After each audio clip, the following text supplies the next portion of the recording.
Hey guys, it's me, Brittany. Hi. Today I'll be sharing you guys a recipe. And if you stay till the end, I'll be giving you guys like some tips or alternatives for cleaning sprays. To clean your house, around the house. So today is gonna be salmon and shrimp tacos. It's a mix, so you're gonna need shrimp, like you want them bite size, so like small, medium, or large. And make sure when you get the shrimp, you get it deveined, peeled, and no tail. Ain't nobody got time to be doing all that. Just we want to rinse the shit off and go, So, I get my shrimp from Target. I get the large size. It's deveined, peeled, and no tail. So, and you need skinless salmon. It's important for it to be skinless. And you need cilantro, a yellow bell pepper, onion, white or brown is fine. And of course your go-to seasonings, your salt, pepper, onion powder, and garlic powder. And you need picante paste, or maybe it's paste picante, whatever. It's like that commercial salsa. And of course your taco shells and oil. And the toppings I use for my salmon and shrimp tacos are just really just cabbage and tomatoes and sour cream and avocado. That's, my preferred. But whatever you want on your tacos should be fine,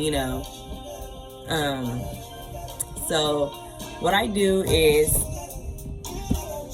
of course, I cut my salmon up into like bite-sized pieces, kind of like trying to make them the same size as the shrimp.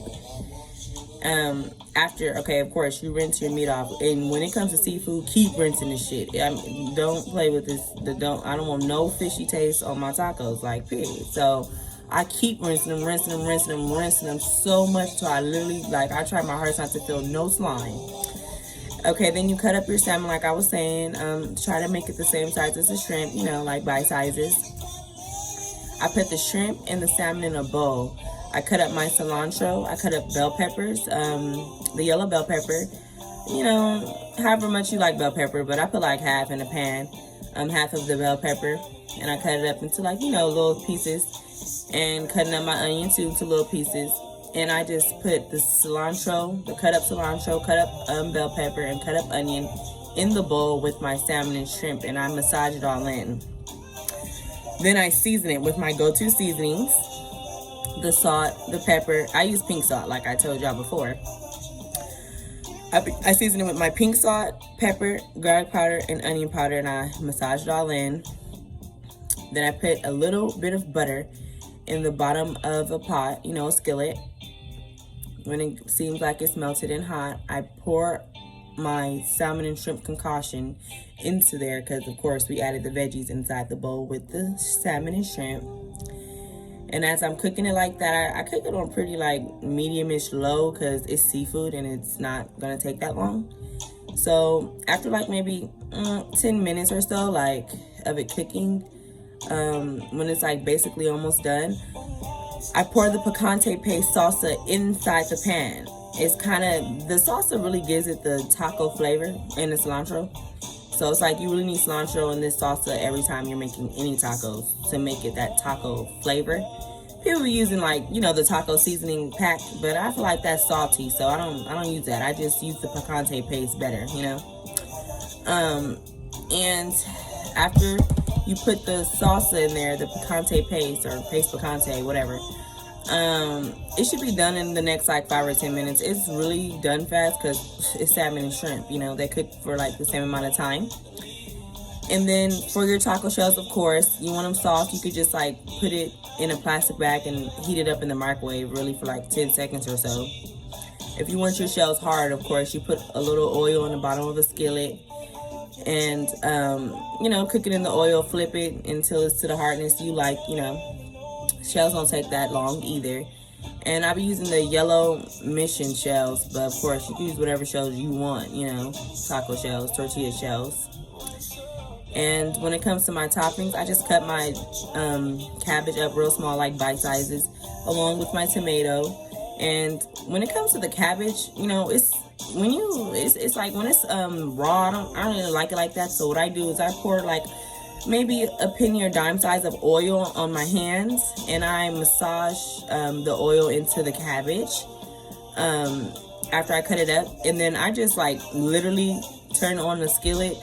Don't put nothing in the bottom of it, just leave it dry.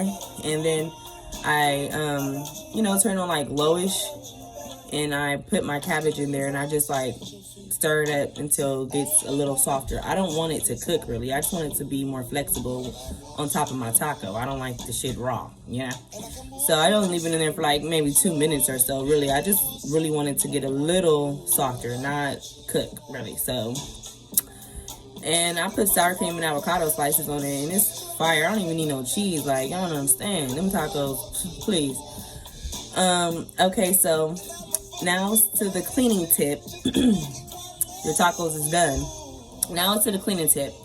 So, y'all, I'm a big clean freak. Like, I need shit clean all the time. Like, I used to get, it was so bad. I used to get put on punishment when I was like in middle school and high school, because my ass be up at 11 o'clock at night cleaning, like, this house dirty, the kitchen dirty, everything. I be cleaning like I got school in the morning. My daddy's like, you take your ass to bed, you was on restriction, you can't clean shit.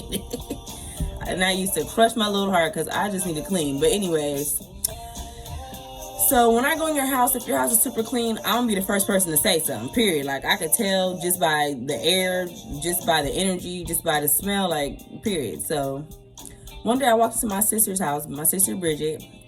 That's basically my other half, like, period. I walked to my sister's house, and it was clean as hell in there. Like, I could tell. I was like, girl, what cleaning spray you use for your floors and stuff? And she was like, oh, girl, I ran out.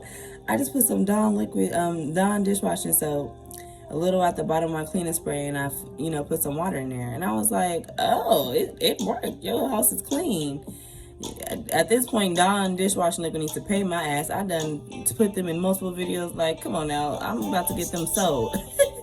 But another time, I went to my auntie Trina's house, and she's basically Brittany Senior at this point. I swear I'm just like my auntie. But she is a super clean freak like me. Like, that's pretty much where I got it from. I walked in her house. It was so clean, like sanitized clean, like hospital clean. I was like, what spray do you use, auntie? And she was like, oh, niece, I'm out of money right now, so I just put apple cider vinegar and orange peels in a bottle. And I'm like, orange peels, like the fruit, the peels from the orange? And she's like, yeah.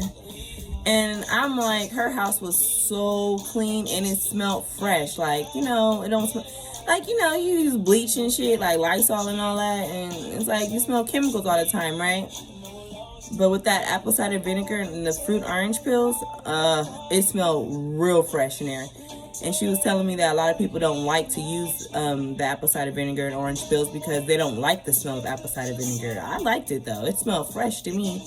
So I definitely recommend those two ideas, or two different alternatives for cleaning sprays if you're low on money, or just because you're tired of chemicals and stuff. Because the Dawn dishwashing liquid and the apple cider vinegar is, of course, way more, way less chemical smelled, or way less chemical based rather. So I hope you guys loved my tips, and I am gonna see you guys next week with another word and another recipe. And there's going to be a lot of big things popping from my nonprofit. So if you're not following it yet, you can follow it on Facebook or YouTube at RC First. That's RC1ST. It's called Resilience and Confidence First. And yeah, I hope you guys enjoyed this video. And you know what I'm going to say. If you got a tsunami in your life, don't let it swallow you. Just keep swimming. See you guys next time. Take picture. Stop recording video.